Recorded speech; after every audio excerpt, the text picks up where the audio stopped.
ಚಿತ್ರದುರ್ಗ ಜಿಲ್ಲೆಯ ಹಿರಿಯೂರು ತಾಲೂಕಿನ ಜವಲಗೊಂಡನಹಳ್ಳಿಯ ಬಳಿ ಸಂಭವಿಸಿದಂತಹ ಭೀಕರ ರಸ್ತೆ ಅಪಘಾತ 8ಕ್ಕೂ ಹೆಚ್ಚು ಜನರ ಜೀವವನ್ನು ತೆಗೆದುಬಿಟ್ಟಿದೆ. 8 ಜನ ಬಸ್ನಲ್ಲಿದ್ದಂತಹ ಪ್ರಯಾಣಿಕರು ಜೀವ ಕಳ್ಕೊಂಡ್ರೆ, ಕಂಟೈನರ್ನ ಚಾಲಕ, ಖಾಸಗಿ ಬಸ್ಗೆ ಡಿಕ್ಕಿ ಹೊಡೆದಂತಹ ಕಂಟೈನರ್ನ ಚಾಲಕ ಆತ ಕೂಡ ಜೀವ ಕಳ್ಕೊಂಡಿದ್ದಾನೆ. ಸಾವಿನ ಸಂಖ್ಯೆ ರವಿಕಾಂತೇಗೌಡರು ಐಜಿಪಿ ಪೂರ್ವ ವಲಯ ಐಜಿಪಿ ರವಿಕಾಂತೇಗೌಡರು ನೀಡಿದಂತಹ ಮಾಹಿತಿ ಪ್ರಕಾರ 9 ಜನ ಜೀವ ಕಳ್ಕೊಂಡಿದ್ದಾರೆ. ಖಾಸಗಿ ಬಸ್ನಲ್ಲಿದ್ದಂತಹ ಸೀಬರ್ಡ್ ಬಸ್ನಲ್ಲಿದ್ದಂತಹ ಒಟ್ಟು 8 ಜನ ಜೀವ ಕಳ್ಕೊಂಡಿದ್ದಾರೆ. ಅಪಘಾತ ಸಂಭವಿಸಿದ ಹೇಗೆ? ನಿನ್ನೆ ರಾತ್ರಿ 8:30 ಸುಮಾರಿಗೆ ಬೆಂಗಳೂರಿನಿಂದ ಸೀಬರ್ಡ್ ಬಸ್ 29 ಪ್ರಯಾಣಿಕರಿದ್ರು. ಅವರನ್ನ ಬೋರ್ಡಿಂಗ್ ಮಾಡಿಕೊಂಡು ಗೋಕರ್ಣಕ್ಕೆ ಹೊರಟಿದೆ. ಬೆಂಗಳೂರಿನಿಂದ ಗೋಕರ್ಣಕ್ಕೆ ಹೊರಟಿದ್ದಂತಹ ಬಸ್ 29 ಜನ ಪ್ರಯಾಣಿಕರಲ್ಲಿ 25 ಜನ ಪ್ರಯಾಣಿಕರು ನೇರವಾಗಿ ಗೋಕರ್ಣಕ್ಕೆ ಹೊರಟಿದ್ದವರು, ಇನ್ನಿಬ್ರು ಕುಮಟಾಗೆ ಹೊರಟಿದ್ದವರು, ಇನ್ನಿಬ್ರು ಶಿವಮೊಗ್ಗಕ್ಕೆ ಹೊರಟಿದ್ದವರು. ಬಸ್ನಲ್ಲಿ ಡ್ರೈವರ್ ಹಾಗೆ ಕ್ಲೀನರ್ ಕೂಡ ಇದ್ರು. ಬಸ್ಸು ಚಿತ್ರದುರ್ಗದ ಹಿರಿಯೂರು ತಾಲೂಕಿನ ಜವಲಗೊಂಡನಹಳ್ಳಿ ಬಳಿ ತೆರಳ್ತಾ ಇದ್ದಂತಹ ಸಂದರ್ಭದಲ್ಲಿ, ರಾಷ್ಟ್ರೀಯ ಹೆದ್ದಾರಿ 48ರಲ್ಲಿ ತೆರಳ್ತಾ ಇದ್ದಂತಹ ಸಂದರ್ಭದಲ್ಲಿ ನಸುಕಿನ ಜಾವ ಅಥವಾ ಮಧ್ಯರಾತ್ರಿ 1:30ಯಿಂದ 2 ಗಂಟೆಯ ಸುಮಾರು ಆ ಸಂದರ್ಭದಲ್ಲಿ ಪಕ್ಕದ ರಸ್ತೆಯಲ್ಲಿ ಬರ್ತಾ ಇದ್ದಂತಹ ಹರಿಯಾಣ ರಿಜಿಸ್ಟ್ರೇಷನ್ನ ಕಂಟೈನರ್, ಆ ಕಂಟೈನರ್ ಬೆಂಗಳೂರು ಕಡೆಗೆ ಬರ್ತಾ ಇತ್ತು. ಬೆಂಗಳೂರು ಕಡೆಗೆ ಬರ್ತಾ ಇದ್ದಂತಹ ಕಂಟೈನರ್ನ ಚಾಲಕನಿಗೆ ಏಕಾಏಕಿ ನಿಯಂತ್ರಣ ತಪ್ಪಿಬಿಡುತ್ತೆ. ನಿದ್ದೆಯ ಮಂಪರಿನಲ್ಲಿದ್ನೋ ಬೇಜವಾಬ್ದಾರಿಯ ಚಾಲನೆಯೋ ಗೊತ್ತಿಲ್ಲ, ಏಕಾಏಕಿ ಕಂಟೈನರ್ ನಿಯಂತ್ರಣವನ್ನ ತಪ್ಪಿ ಡಿವೈಡರ್ಗೆ ಡಿಕ್ಕಿ ಹೊಡೆದು ಡಿವೈಡರ್ನ ಹಾರಿ ಪಕ್ಕದ ರಸ್ತೆಗೆ ಬರುತ್ತೆ. ಈ ಪಕ್ಕದ ರಸ್ತೆಯಲ್ಲಿ ಮುರುಡೇಶ್ವರ ಗೋಕರ್ಣ ಕಡೆ ಹೋಗ್ತಾ ಇದ್ದಂತಹ ಈ ಸೀಬರ್ಡ್ ಬಸ್ ಏನಿದೆ, ಈ ಸೀಬರ್ಡ್ ಬಸ್ಗೆ ಡೀಸೆಲ್ ಟ್ಯಾಂಕ್ಗೆ ಒಂದು ಗುದ್ದು ಬಿಡುತ್ತೆ. ಬಸ್ನ ಮುಂಭಾಗ ಜೊತೆಗೆ ಆ ಡೀಸೆಲ್ ಟ್ಯಾಂಕ್ ಇದ್ದಂತಹ ಪೋರ್ಷನ್ ಏನಿದೆ ರಭಸವಾಗಿ ಗುದ್ದು ಬಿಡುತ್ತೆ. ರಭಸವಾಗಿ ಗುದ್ದಿದಂತಹ ಪರಿಣಾಮ ಬಸ್ ಸ್ವಲ್ಪ ಮುಂದಕ್ಕೆ ಹೋಗಿ ಮತ್ತೊಂದು ಬಸ್ಗೆ ಟಚ್ ಆಗಿ ಆ ನಂತರ ಸ್ಟಾಪ್ ಆಗುತ್ತೆ. ಮೊದಲಿಗೆ ಬಸ್ನ ಟೈರ್ನಲ್ಲಿ ಬೆಂಕಿ ಕಾಣಿಸ್ಕೊಳ್ಳುತ್ತೆ. ಬೆಂಕಿ ಕಾಣಿಸಿಕೊಳ್ತಾ ಇದ್ದ ಹಾಗೆ ಬಸ್ನ ಒಳಭಾಗದಲ್ಲಿದ್ದವರು, ಅದು ನಾನ್ ಎಸಿ ಬಸ್, ಹಾಗಾಗಿ ವಿಂಡೋಗಳನ್ನು ಓಪನ್ ಮಾಡೋದಕ್ಕೆ ಅವಕಾಶ ಇತ್ತು. ವಿಂಡೋ ಓಪನ್ ಮಾಡಿದ್ದಾರೆ ಒಳಗಿದ್ದಂತಹ ಪ್ರಯಾಣಿಕರು.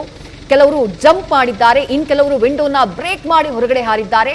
10ರಿಂದ 15 ಜನ ಈ ರೀತಿ ಕಿಟಕಿಯ ಮೂಲಕ ಹಾರಿ ತಮ್ಮ ಜೀವವನ್ನು ಉಳಿಸ್ಕೊಂಡ್ರು. ತಮ್ಮ ಮೊಬೈಲು, ಬಟ್ಟೆ, ಬ್ಯಾಗು ಎಲ್ಲಾನು ಅಲ್ಲೇ ಬಿಟ್ಟು ಜೀವ ಉಳಿದ್ರೆ ಸಾಕು ಅಂತ ಹೇಳಿ ಹಾರಿದ್ದಾರೆ. ಯಾಕಂದ್ರೆ ಅಷ್ಟರಲ್ಲಾಗ್ಲೇ ಬೆಂಕಿ ಹೊತ್ಕೊಳ್ಳೋದಕ್ಕೆ ಆರಂಭ ಆಗಿತ್ತು. 1ರಿಂದ 1.5 ನಿಮಿಷದ ಅಂತರದಲ್ಲಿ ಡೀಸೆಲ್ ಟ್ಯಾಂಕ್ಗೆ ಬಸ್ ಕಂಟೈನರ್ ಡಿಕ್ಕಿ ಹೊಡೆದಂತಹ ಪರಿಣಾಮ ಏಕಾಏಕಿ ಬೆಂಕಿ ಇಡೀ ಬಸ್ನ ಆವರಿಸ್ಕೊಂಡು ಬಿಡುತ್ತೆ.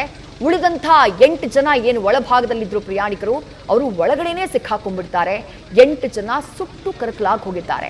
ಬಚಾವಾದವರಲ್ಲಿ ಹಲವರನ್ನ ಆಸ್ಪತ್ರೆಗೆ ದಾಖಲು ಮಾಡಲಾಗಿದೆ. ಇನ್ನು ಕಂಟೈನರ್ ಚಾಲಕ, ಡಿಕ್ಕಿ ಹೊಡೆದಂತಹ ಕಂಟೈನರ್ ಚಾಲಕ, ಆ ಅಪಘಾತದ ರಭಸಕ್ಕೆ ಕಂಟೈನರ್ನ ಮುಂಭಾಗವೂ ಕೂಡ ಸಂಪೂರ್ಣ ಜಖಮಾಗ್ಬಿಟ್ಟಿದೆ. ಆತನು ಜೀವ ಕಳ್ಕೊಂಡಿದ್ದಾನೆ. ಈ ಘಟನೆಯಲ್ಲಿ ಅದೃಷ್ಟವಶಾತ್ ಈ ದುರಂತ ಇನ್ನಷ್ಟು ದೊಡ್ಡ ಮಟ್ಟದಲ್ಲಿ ಆಗೋದಿತ್ತು, ಆದ್ರೆ ಅದೃಷ್ಟವಶಾತ್ ಆಗಲಿಲ್ಲ. ಮತ್ತೊಂದು ಬಸ್, ಈ ಸೀಬರ್ಡ್ ಬಸ್ಗೆ ಡಿಕ್ಕಿ ಹೊಡೆದಂತಹ ಟೈಮ್ನಲ್ಲಿ ಅಲ್ಲಿ ಮತ್ತೊಂದು ಬಸ್ ಇರುತ್ತೆ.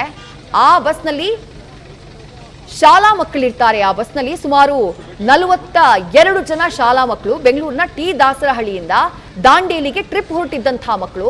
ಈ ಸೀಬರ್ಡ್ ಬಸ್ಗೆ ಕಂಟೈನರ್ ಲಾರಿ ಡಿಕ್ಕಿ ಹೊಡಿತಾ ಇದ್ದ ಹಾಗೆ ಆ ಬಸ್ ಪಕ್ಕದಲ್ಲಿ ಹೋಗ್ತಾ ಇದ್ದಂತಹ ಈ ಶಾಲಾ ಮಕ್ಕಳ ಬಸ್ಗೆ ಡಿಕ್ಕಿ ಹೊಡೆದಿತ್ತು. ಡಿಕ್ಕಿ ಹೊಡೆದಂತಹ ಟೈಮ್ನಲ್ಲಿ ಆ ಬಸ್ ನಿಯಂತ್ರಣ ಕಳ್ಕೊಂಡು ಒಂದು ಚರಂಡಿಯನ್ನ ದಾಟಿ ಪಕ್ಕದ ರಸ್ತೆಗೆ ಹೋಗ್ಬಿಡುತ್ತೆ. ಆ ಸರ್ವಿಸ್ ರೋಡ್ ಏನಿದೆ ಅಲ್ಲಿ ಆ ಭಾಗಕ್ಕೆ ಹೋಗ್ಬಿಡುತ್ತೆ. ಅದೃಷ್ಟವಶಾತ್ ಬಸ್ನಲ್ಲಿದ್ದಂತಹ ಚಾಲಕನಿಗೆ ಸಣ್ಣ ಪುಟ್ಟ ಏಟುಗಳಾಗಿದ್ಬಿಟ್ರೆ, ಬಸ್ನಲ್ಲಿದ್ದಂತಹ ಅಷ್ಟೂ ಜನ ಮಕ್ಕಳು, 42 ಜನ ಮಕ್ಕಳು, ಯಾರಿಗೂ ಯಾವುದೇ ರೀತಿಯಾದಂತಹ ಅಪಾಯ ಆಗಿಲ್ಲ. ಆ ಮಕ್ಕಳನ್ನ ಸೇಫ್ ಆಗಿ ಕಳುಹಿಸುವಂತಹ ಕೆಲಸ, ಬೇರೆ ಬಸ್ ವ್ಯವಸ್ಥೆ ಮಾಡಿ ಸೇಫ್ ಆಗಿ ಕಳುಹಿಸುವಂತಹ ಕೆಲಸ ಆಗಿದೆ. ಮತ್ತೊಂದು ಕಡೆ ಕಂಟೈನರ್ ಲಾರಿಯ ಚಾಲಕ, ಆತ ಜೀವ ಕಳ್ಕೊಂಡಿದ್ದಾನೆ. ಇನ್ನೊಂದು ಕಡೆ ಈ ಸೀಬರ್ಡ್ ಬಸ್ ಏನಿದೆ, ಅಪಘಾತಕ್ಕೀಡಾದಂತಹ ಬಸ್, ಆ ಬಸ್ನಲ್ಲಿದ್ದಂತಹ ಚಾಲಕ ಹಾಗೆ ಕ್ಲೀನರ್ ಅವರಿಬ್ರು ಕೂಡ ಅಪಘಾತದಿಂದ ಬಚಾವಾಗಿದ್ದಾರೆ. ಬಟ್ ಗಂಭೀರವಾಗಿ ಚಾಲಕನಿಗೆ ಫ್ರಾಕ್ಚರ್ ಆಗಿದೆ ಅನ್ನುವಂಥ ಮಾಹಿತಿ. ಕ್ಲೀನರ್ ಅಪಘಾತ ಆಗ್ತಾ ಇದ್ದ ಹಾಗೆ ಹೊರಗಡೆ ಬಂದು ಬಿದ್ದವನು, ಆತ ಅನ್ಕಾನ್ಶಿಯಸ್ ಆದಂತೆ. ಚಾಲಕನಿಗೆ ಫ್ರಾಕ್ಚರ್ ಆಗಿತ್ತು. ಆತ ಎದ್ದು ಯಾರಿಗೂ ಸಹಾಯ ಮಾಡುವಂತಹ ಸಿಚುವೇಶನ್ ಅಲ್ಲಿ ಇರಲಿಲ್ಲ ಅಂತ ಹೇಳಿ ಆಗ್ಲೇ ಬಸ್ನ ಮಾಲೀಕ ನಾಗರಾಜಯ್ಯ ಮಾತನಾಡುವಂತಹ ಸಂದರ್ಭದಲ್ಲಿ ಮಾಹಿತಿಯನ್ನ ನೀಡಿದ್ರು. ಸದ್ಯಕ್ಕೆ 8 ಜನರ ಮೃತದೇಹ ಆ ಬಸ್ನ ಒಳಭಾಗದಲ್ಲಿ ಸಿಕ್ಕಾಕೊಂಡ್ಬಿಟ್ಟಿದೆ. ಬಸ್ ಸಂಪೂರ್ಣ ನಜ್ಜುಗುಜ್ಜಾಗಿತ್ತು. ಅದನ್ನ ಕ್ರೇನ್ನ ಸಹಾಯದಿಂದ ಎಕ್ಸ್ಟೆಂಡ್ ಮಾಡುವಂತಹ ಪ್ರಯತ್ನ ಮಾಡ್ತಿದ್ದಾರೆ. ಒಳಭಾಗದಲ್ಲಿ ಸಿಕ್ಕಾಕೊಂಡಿರುವಂತಹ ಮೃತದೇಹಗಳನ್ನ ಹೊರಗಡೆ ತೆಗೆಯುವಂತಹ ಪ್ರಯತ್ನವನ್ನ ಮಾಡಲಾಗ್ತಾ ಇದೆ. ಆ 8 ಮೃತದೇಹಗಳು ಸುಟ್ಟು ಕರಕಲಾಗ್ಬಿಟ್ಟಿದ್ದಾವೆ. ಐಡೆಂಟಿಫಿಕೇಶನ್ ಇನ್ನಷ್ಟೇ ಆಗಬೇಕು. ಇನ್ನು ಗಾಯಾಳುಗಳ ವಿಚಾರವನ್ನ ನಾವು ಹೇಳೋದಾದ್ರೆ, ಗಾಯಾಳುಗಳಲ್ಲಿ ಬಹುತೇಕರಿಗೆ ಸಣ್ಣ ಪುಟ್ಟ ಗಾಯಗಳಾಗಿರೋದು, ಆದರೆ ಒಬ್ಬರಿಗೆ ಸುಮಾರು 20-30% ದೇಹ ಬರ್ನ್ ಆಗಿದ್ದಂತೆ, ಅಂದ್ರೆ ಸುಟ್ಟ ಗಾಯಗಳಾಗಿದ್ದಾವೆ. ಅವರನ್ನ ಮೊದಲಿಗೆ ಶಿರಾ ಆಸ್ಪತ್ರೆಗೆ ದಾಖಲು ಮಾಡಲಾಗಿತ್ತು. ಈಗ ಅವರನ್ನ ಹೆಚ್ಚಿನ ಸುಟ್ಟ ಗಾಯಗಳಿರೋದ್ರಿಂದ ಬೆಂಗಳೂರಿನ ವಿಕ್ಟೋರಿಯಾ ಆಸ್ಪತ್ರೆಗೆ ದಾಖಲು ಮಾಡಲಾಗಿದೆ ಅನ್ನುವಂಥ ಮಾಹಿತಿ ಸಿಗ್ತಾ ಇದೆ. 20-30% ಬರ್ನ್ ಇಂಜುರಿ ಅವರಿಗಾಗಿರುವಂತಹ ಕಾರಣಕ್ಕಾಗಿ ಅವರನ್ನ ಹೊರತುಪಡಿಸಿದ್ರೆ ಉಳಿದಂತಹ ಗಾಯಾಳುಗಳು ಏನಿದ್ದಾರೋ ಅವರೆಲ್ಲರಿಗೂ ಕೂಡ ಸಣ್ಣ ಪುಟ್ಟ ಗಾಯಗಳಾಗಿದ್ದಾವೆ. ಯಾಕಂದ್ರೆ ಜಂಪ್ ಮಾಡುವಂತಹ ಟೈಮ್ನಲ್ಲಿ, ಆ ಬಸ್ನಿಂದ ಜಂಪ್ ಮಾಡುವಂತಹ ಟೈಮ್ನಲ್ಲಿ ಕೆಲವರಿಗೆ ಕಾಲಿಗೆ ಗೇಟ್ ಆಗಿದೆ, ಕೆಲವರು ಕಾಲು ಫ್ರಾಕ್ಚರ್ ಮಾಡ್ಕೊಂಡಿದ್ದಾರೆ, ಕೆಲವರಿಗೆ ಹಣೆ ಗೇಟ್ ಆಗಿದೆ ಅನ್ನುವಂತಹ ಮಾಹಿತಿ ಸದ್ಯಕ್ಕೆ ಲಭ್ಯವಾಗ್ತಾ ಇದೆ. ಇವಿಷ್ಟು ಈವರೆಗಿನ ಅಪ್ಡೇಟ್ಸ್ ಈ ಅಪಘಾತಕ್ಕೆ ಸಂಬಂಧಪಟ್ಟ ಹಾಗೆ. ಅಪಘಾತ ಆಗಿದ್ದು ಮಧ್ಯರಾತ್ರಿ 1:30ಯಿಂದ 2 ಗಂಟೆಯ ಸುಮಾರಿಗೆ. ಬಸ್ನಲ್ಲಿದ್ದಂತಹ ಹೇಮರಾಜ್ ಅನ್ನುವವರ ಕುಟುಂಬದ ಫೋಟೋನ ನೀವು ಗಮನಿಸ್ತಾ ಇದ್ದೀರಿ. ಹೇಮರಾಜ್ ಅವರ ಕುಟುಂಬ ಇದೇ ಸೀಬರ್ಡ್ ಬಸ್ನಲ್ಲಿ ಪ್ರಯಾಣವನ್ನ ಬೆಳೆಸಿತ್ತು. 8 ಜನ ಜೀವವನ್ನ ಕಳ್ಕೊಂಡಿರೋರು, ಕಂಟೈನರ್ನ ಚಾಲಕ ಸೇರಿದಂತೆ ಅಪಘಾತದಲ್ಲಿ ಮೃತಪಟ್ಟವರ ಒಟ್ಟು ಸಂಖ್ಯೆ 9.